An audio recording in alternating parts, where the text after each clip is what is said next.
Greetings. Thanks for joining me. It's Fred in Alaska. I'll be on with DA Roberts this evening on his DA Ex Machina YouTube channel. Be hanging out with the guys. Always a kind of like a round table, you know.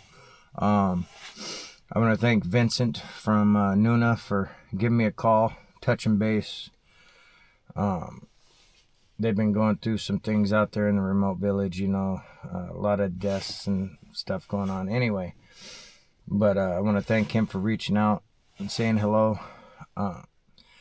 So what I want to share with you today comes from Marty. Back in the late 80s, Marty had just gotten out of the Air Force, and he wanted to get his private pilot's license. Well, it so worked out that he ended up being able to buy a Beaver, which is a Grumman aircraft, and which is a larger bush plane, right? Had all the extra tires, had the pontoons and all that kind of stuff. So, you know, he was stoked. You know, he had to fix it up a little bit and upgrade some of the avionics and whatnot, but he got it updated and all that kind of happy stuff. And by the mid-90s, he was doing everything he could to fly remote. You know, what occurred happened in roughly 1995. So he basically got one of his buddies to go along with them, his buddy Lewis. And what they decided they were going to do is strap a canoe to one of the pontoons because it's big enough, you know, and fly out to remote lakes that have rivers or creeks adjacent to them and fish them for trout, just to do it. You know, no designated, the best trout over here or that. No, they just wanted to see what was out there. You know, he had a plane, he had the time, and so they would fly out. This was early fall 95. So they fly out and they fly down. They checked out Cape Constantine, Platinum. You know, I mean, they were basically doing a big loop around the bay, Bristol Bay. And then they went up Aleknagik. They landed there. They got a bunch of fuel, had extra fuel in the back. And they took off flying around the Wood River Mountains, right? Well, they get up by Tikchik and the Tikchik Narrows. And right there at Tikchik Mountain, there's a small lake on the north side of it. And he saw that. And it just so happened there was some storm clouds coming, so he pointed down to Lewis, and Lewis gave the thumbs up, like, hey, it's a great place, it looks good. So they land, and they were, the first night they were there, they just basically tied off the plane and slept in the plane, right? Because the storm, the squall rolled through, and they weren't going to be messing around outside. It was still buggy, and who wants to play out in the rain, you know? And according to the forecast, it was supposed to get better the following morning. The next morning, they woke up to birds chirping. Sun was out. Beautiful. Just beautiful. The clouds had dispersed. You know, there's still a few, but nothing that was obscuring the sunlight. So Marty said they got out. They made breakfast right there on the beach. And then they unstrapped the canoe and got the paddles and stuff. They had, you know, a couple firearms. He had a .338. Lewis had basically a .44 Magnum in a chest holster and a 12 gauge shotgun that they had that just stayed in the canoe. Well, anyway, they load up all their stuff and they go down this creek, and they go down a little ways, you know, not quite a mile, maybe a mile, roughly. And at this particular creek that leads to the Tikchik River, it has a Y right there. And so they stopped there because they basically took their time. They spent all day casting, catching, releasing, having a great time. And they had some nice pan fryers, and they figured, well, you know, we'll just set up camp right back over here and, you know, have some pan fried trout and have a good time of it. And so they had already loaded the canoe up with extra firewood that they already had in the Beaver. And I mean, they were prepared. You know what I mean? He had some really good flashlights. He had some good lanterns. They were going to bring a wall tent, but they left it in the Beaver because they figured they'd just cowboy camp and sleep out in the open. That was their plan. So after this day of just pristine wilderness fishing, just beautiful day, he said, just beautiful. Even the mosquitoes couldn't get them down because it was just such a gorgeous, gorgeous day. So as they're sitting there, they had set up their camp just at the base of Mount Tikchik on the north face of it, right? Right at the tree line there. And they had about maybe 45 yards back to this little creek or small river where they were just fishing earlier that day. And they were literally right where it's kind of branched off. It had a little Y there. Well, where they were sitting due west, they're watching the sunset. And Marty said he'd never forget, because as they're watching the sunset, they're just awestruck by the natural beauty. And, you know, you can go a lot of places in Alaska and get awestruck by it, trust me. And so as they're looking, they notice this figure cutting across the tundra. And he said at first he thought it was a woodland caribou with large antlers, because it looked upright.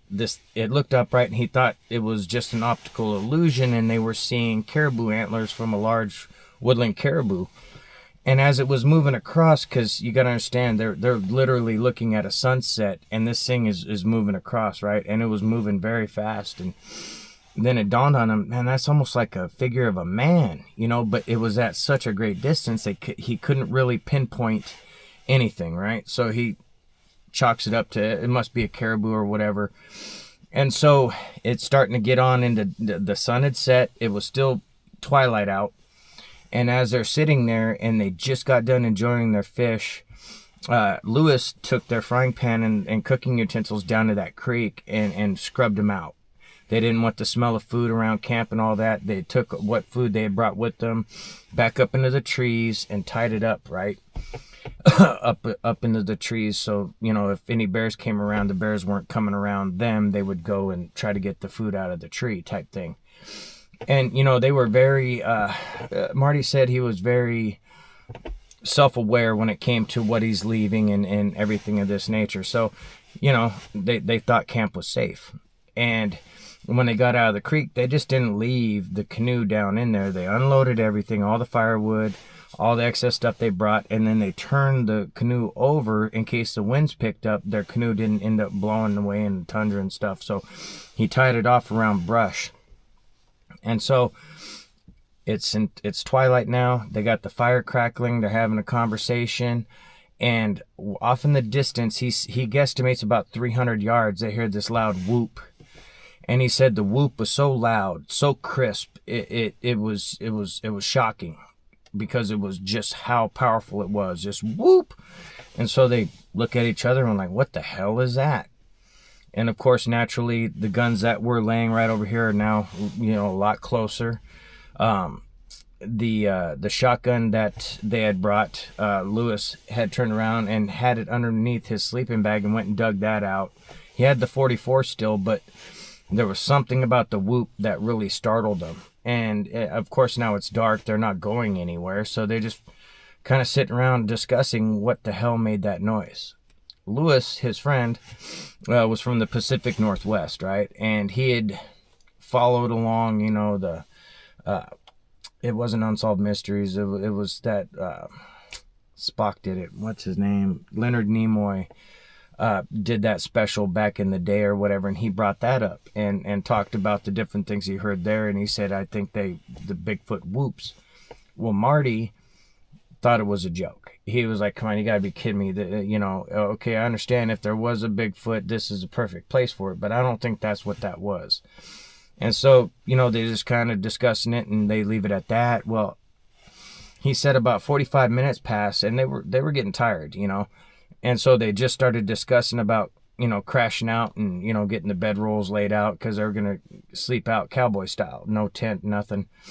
And as they're unrolling everything, they hear the bottom of the canoe was a big heavy-duty plastic one. It was marine rated, 16-footer, and real thick plastic. And they heard that plastic, something scraping against it, something making noise by it. And where they tied it off was approximately maybe not quite half the distance from the creek to where they were camped. So we're talking 20 yards, okay?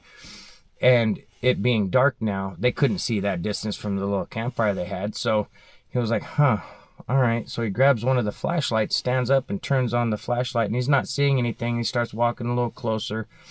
And again, this flashlight was good, But at 20 yards, you're kind of, you're kind of looking around. You're losing the candela power at that distance. So he starts tromping on over. His rifle was left leaning back over by where he was sitting, and he's basically unarmed.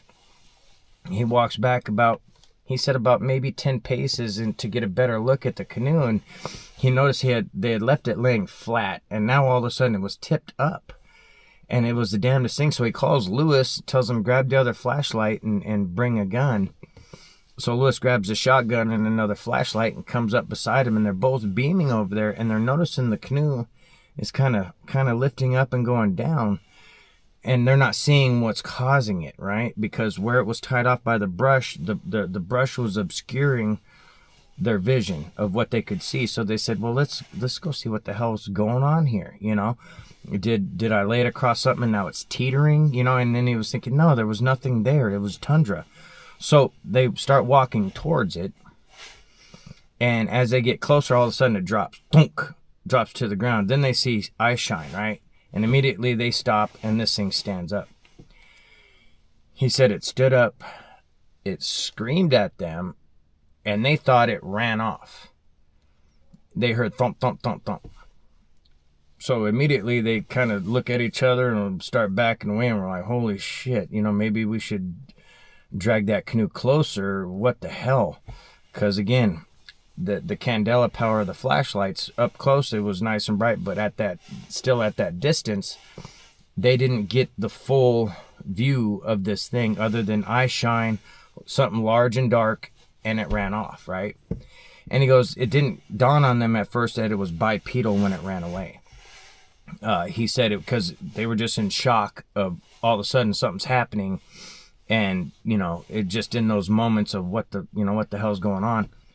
So as they're discussing dragging that canoe closer to the camp, they hear the thump, thump, thump in the ground again, and this thing runs between about half the distance between the canoe and where they are. It runs by and is looking at them as it runs by, not watching where it's running, just runs by looking at them. And so now they're really in shock.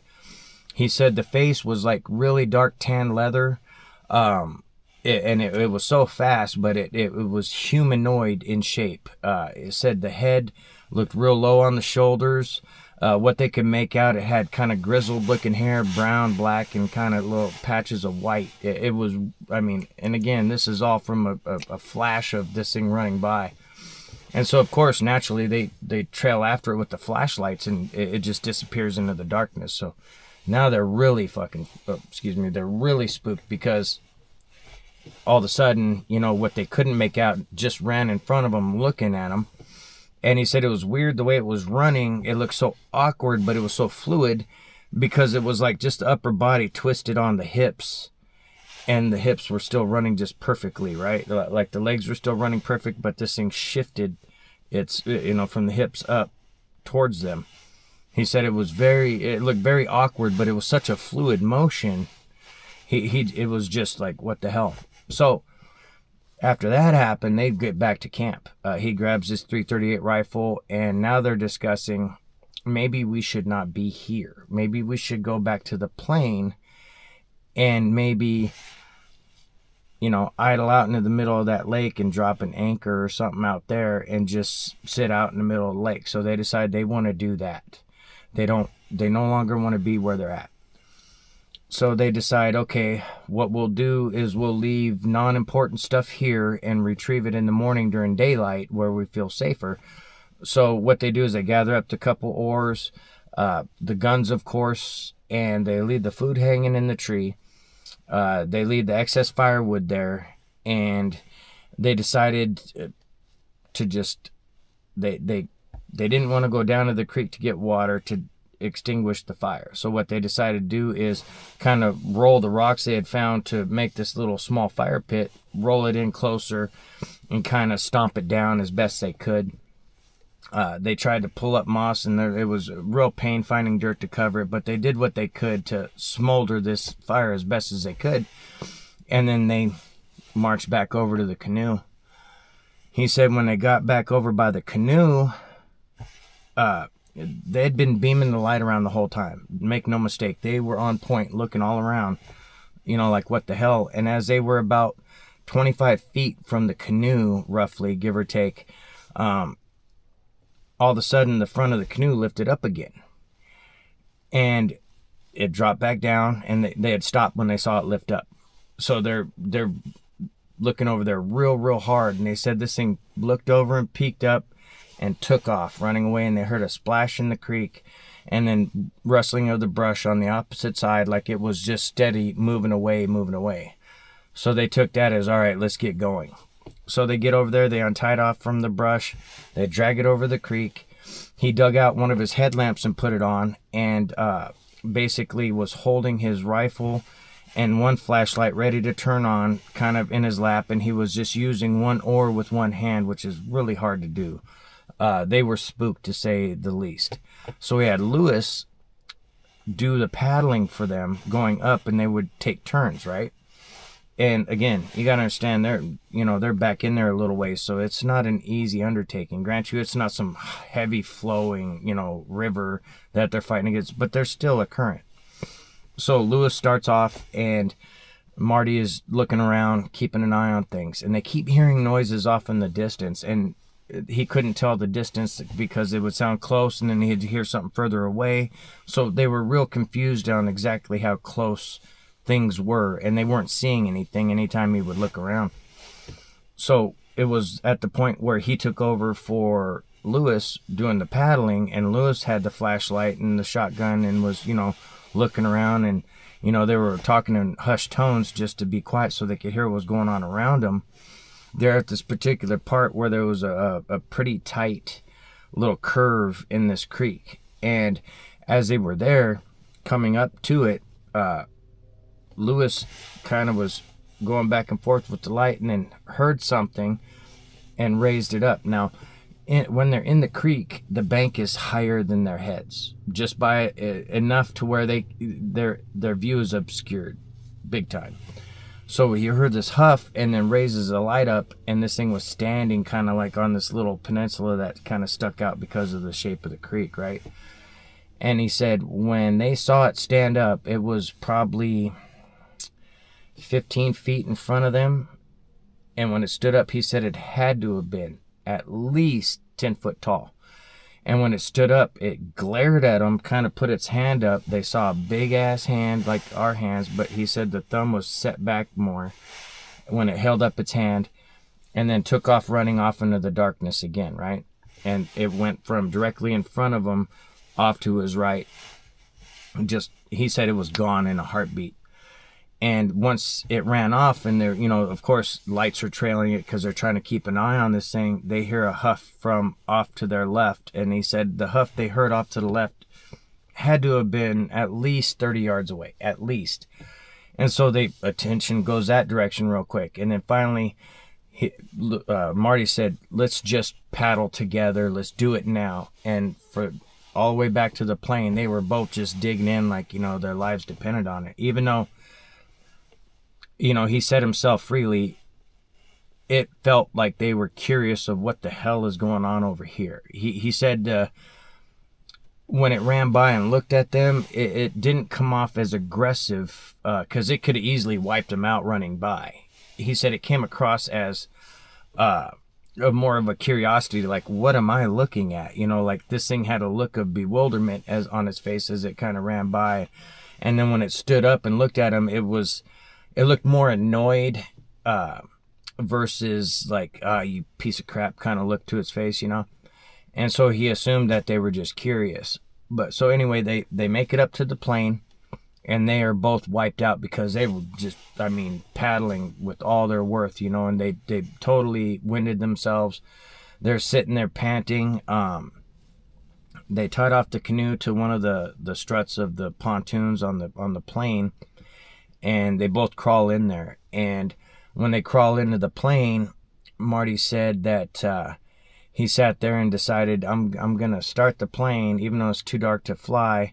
I'm going to start the plane and just let it run for a little while, right? Because, again, they planned on warming it up anyway and going out to the middle and kind of dropping an anchor and staying off ashore. And so he said as it was warming up, he turned on his wing lights that he had, and it lit up pretty good in front of him, you know. And so he was like, man, with these wing lights, as long as the clouds aren't too bad, we could fly out of here. You know, he was contemplating flying out. And so after contemplating it a little bit, he's looking around, he's trying to see up into the sky, and he can't. And his big thing is he didn't want to crash and be in worse shape than what they're dealing with. So they went with their original plan. And once it was warmed up and stuff, they untied from where they were tied off to, and he basically taxied out to the middle, and they used their anchor line for the that they had brought for the canoe and stuff, their tie-off line, and just basically anchored out in the middle of this small lake. He said that once daylight came, because they didn't sleep, Lewis slept for a little bit, and Marty said he probably dozed off himself for a short period of time, but he was so amped up, it was hard to not relive everything that just happened. And Marty said that once it got light enough for them to see that where they were initially tied off to, off in the distance, he could see a movement where they had been tied off. And so he was like, oh man, they're still over there. And, he's thinking, gosh, we need to get our stuff, and then he's thinking about it. He goes, well, we got the canoe. What else do we have over there? We have food. There's excess firewood and a couple sleeping bags, right? And so he contemplates it for a little bit and says, all right, I'm going to fire up the engine again. We'll idle over there and make sure my eyes aren't playing tricks on me in the low light of seeing movement, right? And so they idle over there after it warms up. And as they're getting closer, he noticed the wind was blowing. And what he thought was this thing on the beach moving was just the wind blowing some brush back and forth, right? And so he felt better. They parked the plane. It was getting on into full daylight now. And they tied off. They jumped in the canoe and just power stroked back to where they were. Ran up. The food was gone. The rope was missing that they had it tied off to in the little cooler. All that was just gone. One of the sleeping bags gone. They grabbed the one that was left, double checked the fire to make sure it was out. It was cold.